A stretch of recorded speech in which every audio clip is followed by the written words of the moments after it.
Ito nga ang nalat na namin nung kami dumating dito sa may Balete, sa may Taal Lake View. Yan, makikita natin may mga batang namimingwit ng isda, ang isdang kanduli.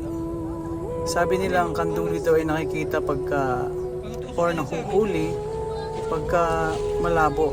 Ayan, kaya sumubok ako ng pamimingwit din. Sinubukan ko, may nanguhuli nga. Ayan, panoorin po natin.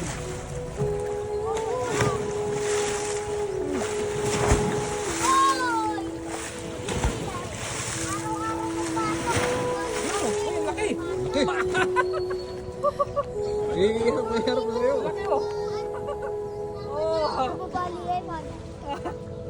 Ang laki oh. Ang laki to.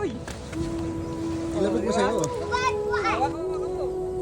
Ayan nga, nakahuli ako ng isang malaki. Tuwan-tuwa ako nung mahuli ko to. Kaya sumubok din si Sir Jason. Ayan, sinubukan niya. At ilang saglit lang. Ayun, nakahuli nga rin siya. Ang galing. Talagang nakakatuwa pagka ganito. Naalala ko tuloy nung ako ay namimingwit sa amin sa Mindoro. Ayan, ganito rin ang feeling. So masaya pag nakakahuli ng isda. Ang buhay parang gulong nga lang. Noon, namimingwit kami para may makain sa aming hapagkainan.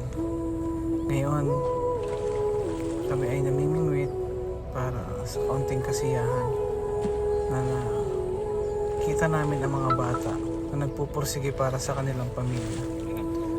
Nakakatuwang isipin at balikan ang dati naming kalagayan. Malaman namin na ang buhay ay gulong ng palad.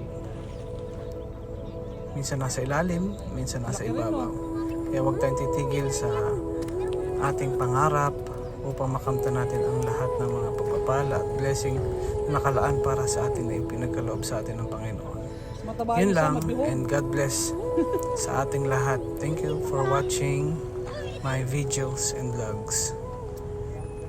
See you again sa next video.